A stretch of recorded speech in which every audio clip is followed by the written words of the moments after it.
नमस्कार, संस्कृति आईएएस के इस YouTube चैनल में आप सभी का स्वागत है। मेरा नाम है प्राची मिश्रा और आज हम बात करने वाले हैं कि क्या एक बेटी का उसके पिता की स्व अर्जित संपत्ति में अधिकार है या नहीं है, या फिर उसको उससे संबंधित जो प्रॉपर्टी है उसमें अधिकार नहीं मिलना चाहिए। एक्चुअली ये मुद्दा था जहां पर एक भाई ने अपनी बहन के खिलाफ कोर्ट में याचिका दायर करी और कहा कि बहन को ऑलरेडी एज अ डाउरी हिस्सा प्रदान कर दिया गया है संपत्ति का, इसलिए अब उसका पिता की स्व अर्जित संपत्ति में कोई भी हिस्सा नहीं होना चाहिए। एक्चुअली मामला पूरा ये है कि बेटी ने पिता की स्व अर्जित संपत्ति में एक विल जो था वो बनाया गया था पिता के द्वारा, जिसमें ये कहा गया था कि उन्होंने जो संपत्ति अर्जित करी है उसका पूरा का पूरा पैसा उसके बेटे को दिया जाएगा।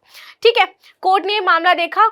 जो मामला था वो तेलंगाना के ट्रायल कोर्ट में गया। ट्रायल कोर्ट वालों ने सिस्टर यानी कि उसकी जो बहन थी उसके पक्ष में फैसला सुनाया और कहा कि जो पिता की स्व अर्जित संपत्ति है उसमें बेटी का अधिकार है। इसमें कोई फर्क नहीं पड़ता है कि यदि उस बेटी की आर्थिक स्थिति अच्छी है ससुराल से या नहीं है। ठीक है, तो मामला यहाँ पर आकर के रुक जाता है। इसके पश्चात क्योंकि ट्रायल कोर्ट ने मामला किसके पक्ष में सुनाया था, उसकी बहन के पक्ष में सुनाया था, तो ये मामला जाता है Telangana high court. High court में वह याचिका दायर करता है और यह मांग करता है कि जो उसके पिता की स्व अर्जित संपत्ति है उसमें सिर्फ उसका ही अधिकार हो। यदि आपको पता है तो डॉटर के राइट्स को लेकर के 2005 में हिंदू उत्तराधिकारी लॉ में संशोधन किया गया था और इस संशोधन में कहा गया था कि जो बेटी है उसका इक्वल राइट है, बेटी का सन के बराबर अपने पिता की जो उसकी पैतृक संपत्ति है उसमें, बात किसमें थी, पैतृक संपत्ति में उसका अधिकार है। लेकिन यहाँ पर यह नहीं कहा गया था कि बेटी का अधिकार पिता की स्व अर्जित संपत्ति में है।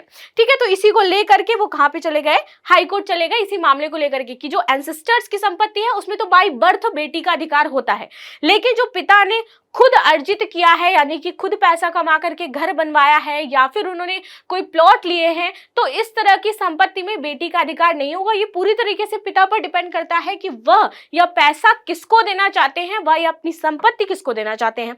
तो यही मामला था। इस पर तेलंगाना हाई कोर्ट ने बहुत ही अच्छा जजमेंट सुनाया है, तो इसी की आज हम बात करने वाले हैं और समझेंगे कि क्या क्या महत्वपूर्ण बिंदु रहे हैं इस जजमेंट के।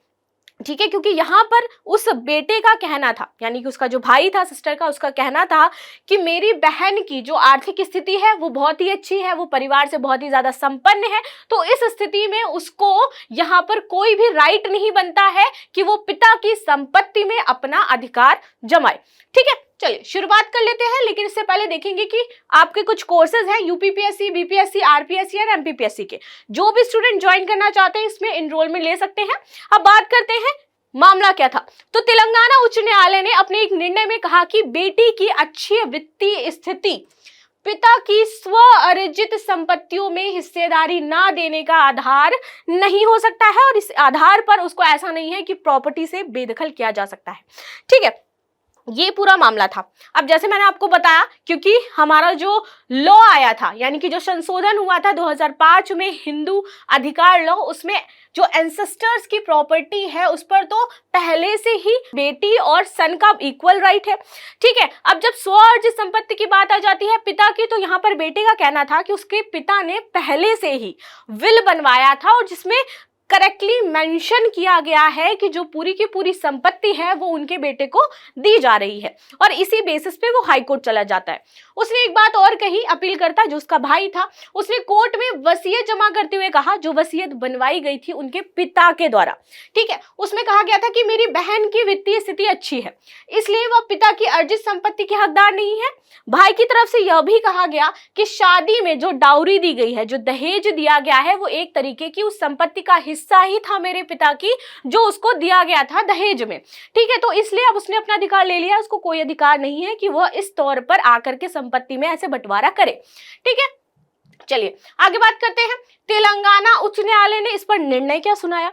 तेलंगाना उच्च न्यायालय ने कहा कि केवल इसलिए कि बहन की वित्तीय स्थिति अच्छी है, ये उसका वर्डिक्ट आया है और ये बहुत इंपॉर्टेंट है कि बहन की वित्तीय स्थिति अच्छी है, उसके पिता की अर्जित संपत्तियों में हिस्सेदारी मांगने के अधिकार से उसे इनकार नहीं किया जा सकता है और ना ही वंचित किया जा सकता है। यानी कि फाइनली जो मामला था अगेन उसके सिस्टर के पक्ष में जाता है और उसकी सिस्टर ने भी उसके अगेंस्ट पीएलए फाइल करी और उसमें उसने कहा कि जो मेरी मां के द्वारा विल बनवाया गया है और जिस विल में करेक्टली मेंशन किया गया है कि जो उनकी संपत्ति है वो इक्वली उसके बेटे और उसकी बेटी दोनों की दी जाए, उस विल को कंसीडर किया जाए और साथ ही साथ ये जो मामला है वो ट्रायल कोर्ट को अगेन ट्रांसफर कर दिया जाए जहां पर उन्होंने वो जजमेंट सुनाया था। ठीक है, फाइनली कोर्ट यही करती है, उनकी जो विल था उनकी मां के द्वारा बनवाया गया था उस विल को कंसीडर करती है, मामला ट्रायल कोर्ट वापस भेज देती है और फैसला बेटी के पक्ष में सुना देती है। ठीक है, बेटी की वित्तीय स्थिति ठीक होने पर भी वो अपने पिता की संपत्ति की अधिकारी है। ठीक है, यह कहा गया है कि चाहे उसकी आर्थिक संपत्ति कितनी भी अच्छी हो, चाहे जैसा भी हो, वह अपने पिता की जो संपत्ति है उसमें पूर्णतया अधिकारी है, बराबर की हिस्सेदार है। ठीक है, बहन की शादी के समय जो दहेज दिया गया है वो भुगतान को संपत्ति का हिस्सा नहीं माना जाएगा कि आपको संपत्ति का एक हिस्सा दे दिया गया है तो अब आप संपत्ति के लिए केस फाइल नहीं कर सकते हो। ठीक है, आगे बात कर लेते हैं इसमें कि कानूनी प्रावधान क्या है। जैसे मैंने आपको बताया कि हिंदू उत्तराधिकारी लॉ में क्या था 2005 में जो पास हुआ था, जिसमें संशोधन किया गया था एक्चुअली 2005 में, उसमें बेटियों को पैतृक संपत्ति, अब यहाँ पे एक वर्ड यूज हुआ है दैट इज पैतृक संपत्ति, यानी कि पिता के जो पिता है उनके द्वारा जो संपत्ति बनाई गई है उस पर जो उनके दो बेटे हैं, यानी पिता की जो एक लड़का और एक लड़की है या कितने भी लड़के या लड़कियां होंगे, मान लीजिए कि उनके 4 डॉटर एंड सन्स है, तो चारों में वो प्रॉपर्टी क्या हो जाएगी, अपने आप बाय बर्थ डिवाइड हो जाती है। लेकिन जब बात आती है पिता ने जो स्व अर्जित किया है तो वहां पे टोटली अप टू हिम कि वो किसको देना चाहते हैं। ठीक है, इसके अनुसार पिता की संपत्ति पर बेटी का उतना ही अधिकार है जितना बेटे का है। बेटी के विवाह में पिता की संपत्ति उस पर उसके अधिकार में कोई बदलाव नहीं आता है, चाहे बेटी की शादी ही क्यों ना हो जाए उसके अधिकार में कोई चेंजमेंट नहीं आएगा। विवाह के बाद भी बेटी का पिता की संपत्ति पर अधिकार रहता है।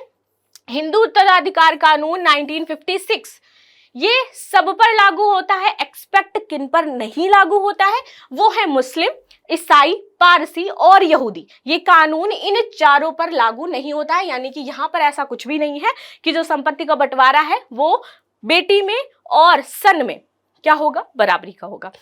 ठीक है, बाकी ये सभी अन्य धर्मों पर बराबर तौर पर लागू होता है। चलिए अब बात कर लेते हैं बेटी को कब नहीं मिलेगा पिता की संपत्ति में हिस्सा। देखिए कब नहीं दिया जा सकता है वो उस पर बात करें कि यह कानून सिर्फ पैतृक संपत्ति पर लागू होता है, स्वअर्जित संपत्ति पर लागू नहीं होता। इसीलिए मैंने बार बार एक पॉइंट मेंशन किया कि स्वअर्जित जो संपत्ति थी उस पर हाई कोर्ट ने वर्डिक्ट दिया है और इसीलिए इंपॉर्टेंट हो जाता है कि इसी लूप होल के तहत वो जो केस था हाई कोर्ट पहुंचा और हाई कोर्ट में जाकर के फाइनली फैसला ये सुनाया गया कि स्वअर्जित संपत्ति पर भी बेटी का अधिकार होगा। ठीक है, पिता ने अगर अपने पैसे से कोई जमीन खरीदी है, मकान बनवाया है या खरीदा है तो वह जिसे चाहे यह संपत्ति दे सकता है। और यहाँ पर इसी विल की बात की गई थी कि जिसमें लिखा था कि पिता ने विल में मेंशन किया है कि उनकी पूरी संपत्ति उनके बेटे को दी जाएगी। कोर्ट ने जब जांच करी तो वो विल से सेटिस्फाइड नहीं थे, कई सारे उसमें लूप होल्स दिखाई दे रहे थे, इसी वजह से उन्होंने क्या किया, जो फैसला था बेटी के पक्ष में सुनाया।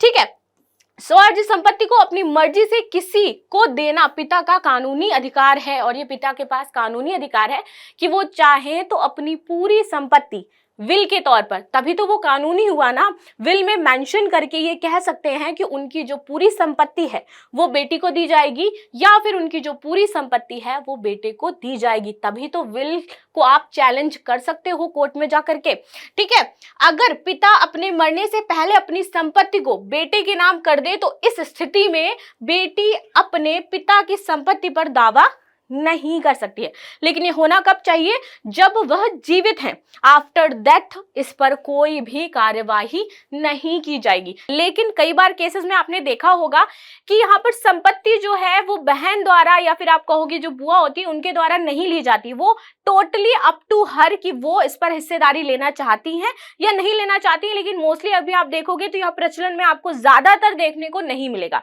कई बार यहाँ पर बहनें अपनी जो संपत्ति है वो पूर्णतया छोड़ देती हैं। मामला क्योंकि यहाँ पर ये फंस जाता है कि जहां पर वो शादी करके जा रही हैं वहां पर भी वो संपत्ति लेंगी और जहां पर उनका परिवार है यानी कि जो उनका मायका है वहां पर भी संपत्ति लेंगी। तो इस प्रकार से थोड़ा एक सामाजिक यदि परिप्रेक्ष्य में बात करी जाए और समाज को ध्यान में रख करके बात किया जाए तो कई बार ऐसा होता है कि वो संपत्ति पर अपना अधिकार नहीं जताती हैं। लेकिन ये कब है, ये उसके ऊपर है, वो चाहे तो संपत्ति पर हिस्सा ले सकती है, वो ना चाहे तो नहीं ले सकती है, लेकिन उसको कानूनी तौर पर कोई बेदखल संपत्ति से नहीं कर सकता है।